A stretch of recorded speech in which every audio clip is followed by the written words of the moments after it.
Hi, my name is Anna. I'm from QUT Business School. Our guest today is Professor Cameron Newton. Cameron is an expert on employee engagement and is going to talk to us today about the importance of employee engagement and what it takes to engage employees in the workplace. Thank you so much for joining us today. My pleasure. Uh, so, Cameron, can you start by providing us with the definition on employee engagement? It is something that has been defined in many, many different ways by many people. So the word engagement means different things to different people. But when you look at the bunch of different definitions, kind of lay them out on the table and look for the keywords, what you do find is that there are words like involvement, there are words like productivity, there are words like commitment and attachment that often jump from those definitions. So consulting definitions tend to be about the extent that employees commit to something. How hard they work and how long they stay in an organisation based on that commitment. Whereas academic definitions tend to be more about attitudinal attachment to someone's job or to someone's company, or it might even be to someone's work group or to a supervisor. The thing I like about the academic definitions, and the thing that I think really underlies what engagement is this notion of discretionary effort, which has a voluntary component, that people are doing things that they don't have to do, and they're doing it because they're so committed to whatever it is that they're doing, or whatever organisation they're working for, or whatever supervisor they're working for. So that's kind of where I think the employee engagement lies in terms of its definition. Great. Discretionary effort, very important.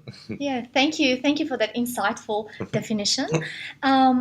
So how would you describe engaged employee?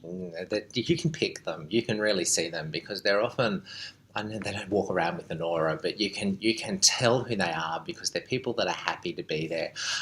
They're always enthusiastic. They're excited about what it is that they're doing.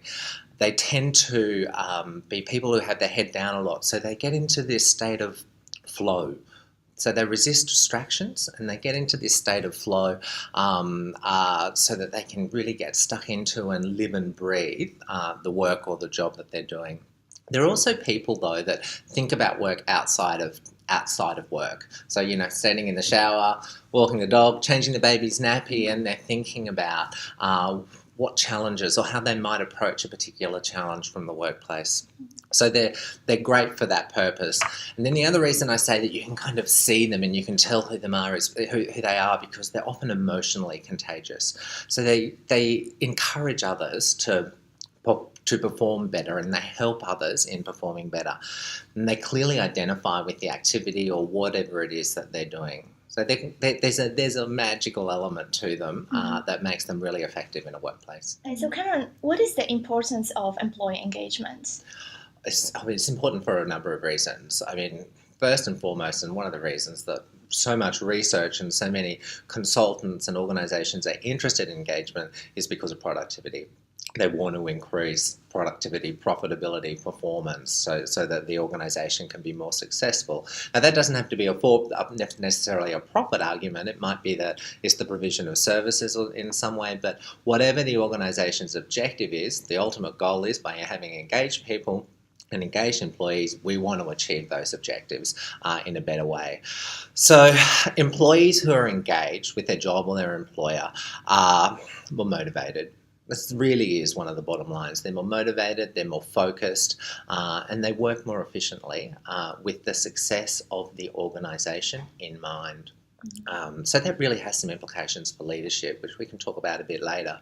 But basically, in 2009, there was a massive study conducted by Harder and colleagues, and this is a meta-analysis, and they looked at 199 research studies over 152 organisations, 44 industries, and 26 different countries. Massive so it was study. just an absolutely massive study.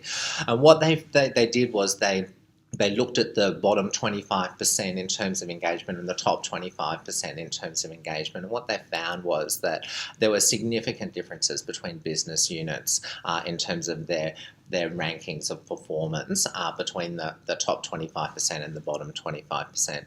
So there's an 18% drop in productivity between top and bottom performers. So there's a real focus there on productivity.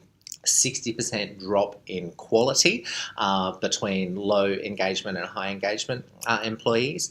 And another study, a Fortune 100 study, found that there was a 1,000% increase in errors among disengaged versus engaged.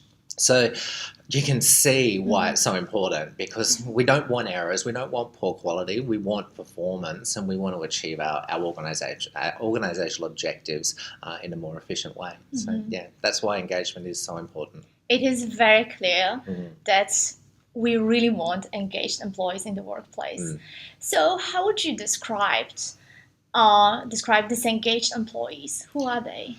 Well, they're people that make more errors. They're people that produce with less quality. They're people that aren't as productive. They're not motivated. They don't focus so much. They don't do things with the organisation's mission in mind. They're kind of, it's almost like a transactional contract with disengaged employees. They're doing what they have to do to get by and to get paid. Engaged people aren't doing that. They're motivated, they're focused, they're thinking about the organisation. So there are some dangers then attached to employees that are disengaged, and these aren't just though related to productivity. It's also related to the effect that they're going to have on other people and the workplace more generally. So people who are disengaged might not want to stay, but they might have to stay. So in the same way that an engaged employee can be contagious and can have this, like, emotionally contagious and influence other people to do better, people who are disengaged can also be contagious and can influence other people to do less well, to develop attitudes that are contrary to those of engaged employees. And this can actually result in some conflict between engaged and disengaged people. And that can have a massive effect on the culture of an organisation or on the climate of a work group. So it's really important to try and manage people who are disengaged up to a more engaged kind of a profile. Previously, you talked about the importance of commitments. Can you please explain to us how can commitment help us to identify engaged employees versus disengaged employees? The commitment component of employee engagement is really great. It does give us a very useful tool. So I'll cover it off briefly. If you look at the commitment literature, you'll see that there are three types of commitment, but there are two types of commitment that are really important to engagement. The first one is affective commitment, which is how much I want to be here, how much I love this place, the emotional, affective component of commitment. The second one is continuance commitment, which is tapping into more how much I need to be here. How much free will I kind of have in terms of my presence here in an organisation. So when you map those, because people can be high or low on either of those dimensions, but when you map them, you can actually develop commitment profiles for people. And not just for people, but for work groups, for departments, for organisations, that can help you to understand how committed, how engaged your people or your group or whatever it is, how engaged people are, and can also then give you some information about how you might be able to change that. So if you have a look at the slide right now, you can see that the people that are engaged are the people that really want to be here, so they have high effective commitment, and they don't necessarily need to be here. So they're here, or they're in the organisation because they want to be. They love it, but they don't actually need to be there. So these are really our committed, our engaged people. That's the kind of quadrant that we want people to go to. On the other hand, if you have a look at what are people who highly want to be in the organisation but also need to be here, they're not bad either. They're in the top right of the slide and they're devoted.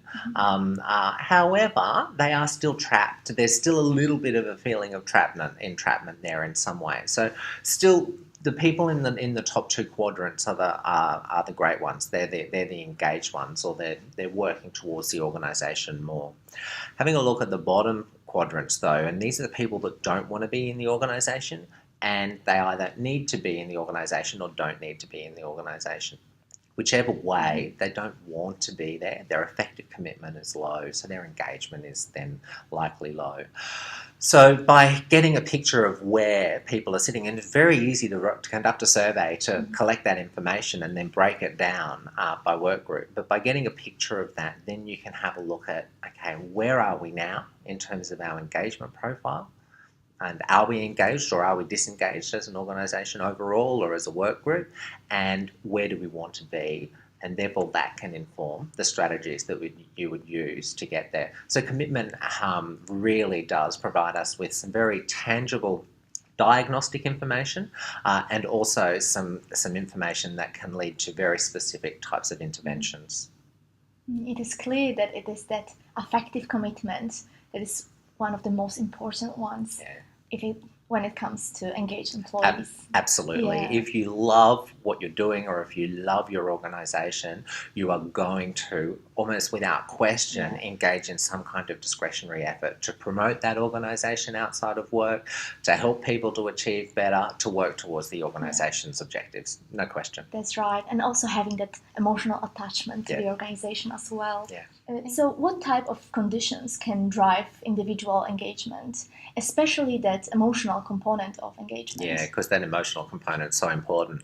Look, there's a number of things that, a number of conditions that are necessary in organisations to ensure that people develop this more affective or emotional kind of commitment or engagement. So having a culture that really stimulates teamwork, that gets people working together and setting up groups in a way that they will work together and they'll be cohesive is one thing that you can do. A very important thing is ensuring that the work is meaningful. Now, you can do that in a number of ways. It might be that you are finding out what is meaningful for each individual, or it might be that you're showing where a particular task fits in the overall process and how it helps the organisation to meet its objective. But that meaningfulness is very important to people developing that emotional kind of commitment and engagement. Another thing you can do is ensure that teams are working well together, particularly if it's a task, if you're doing something that is fractured a little bit. So it's the different departments are doing different bits of it. It's good to get everybody together to facilitate that cooperation so people know how they fit into the picture. And again, that's helping to facilitate that meaningfulness as well. And of course, you can have goals and values. So goal setting, we all know about goal setting and values and cultures that are specifically supportive of emotional, of fostering emotional commitment.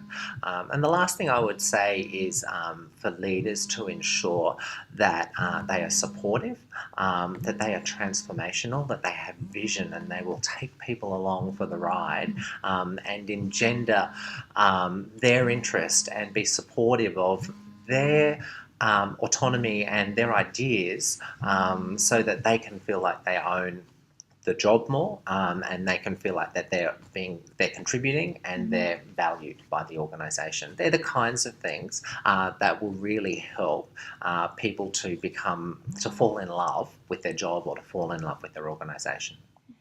Cameron, you talk about a number of strategies that organizations can use to increase employee engagement, like organizational culture, transformational leadership, setting up goals. Can you unpack that further?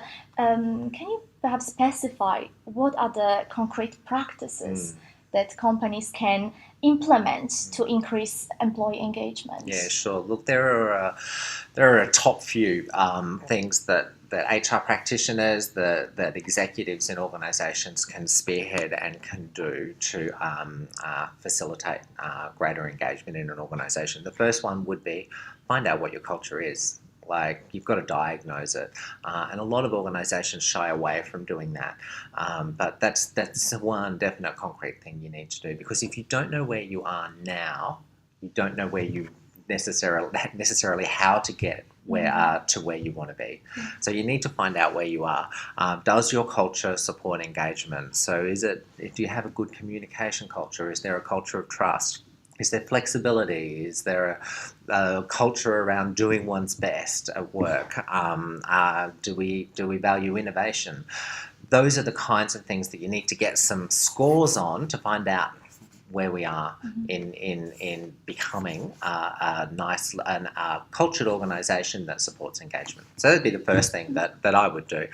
Another thing you can do is leadership development. So are your leaders, do they really know what it is to be transformational? Vision is really important in this engagement context. Do leaders know how to be visionary? So I would definitely engage in a leadership development program, and I'm talking about leaders at all levels of the organisation. In fact, the more proximal a leader, the closer a leader is to you, be that a supervisor or a manager or whatever, the more likely that person is going to have more impact on the engagement profile of an individual. So definitely leadership development. I would then also ensure that you have a good development plan in place for all employees, and that's visited not just in a piecemeal way as part of the performance review though. Obviously, it'll be looked at the performance review, but development, as with performance management, should happen all through the year. And this comes down to good leaders. Leaders need to be good coaches, and they need to be giving feedback and developmental feedback all year long. So having development plans in place is really important, but that also couples with the leader's job as well. I think by having a good development plan, you can increase a chance of ensuring that the job is meaningful to an individual as well, by finding out what it is that they want to do, what other skills they might have that we don't know about, so that we can increase the emotional relationship they have with their job or with the tasks that they're performing. And then the last thing I would say would be training or development for individuals. And when I say training, I'm not just talking about technical training, because actually, of course, people need to know how to do the job. But if you technically train people way too much, you emphasize technical training, what you're going to do is probably increase their continuance commitment, which means that they need to stay. Not the effective one. Not the effective one. So there's a real balancing point there. So to try and increase their effective commitment, their emotional commitment, then engage people in training that will help them to develop personally. So it might be self-esteem training or self-efficacy training, something along those lines. It might be mindfulness training that helps them to navigate their job, to navigate their world, not just at work but also at home. So they're the four things that I would certainly focus on if I was going to be advising an organisation of concrete things that they can do. Great. These are fantastic tips for organizations that they can implement to ensure that their employees are engaged in the workplace. Yeah. Thank you so much for this fantastic interview and for all the interesting stories and knowledge you brought today.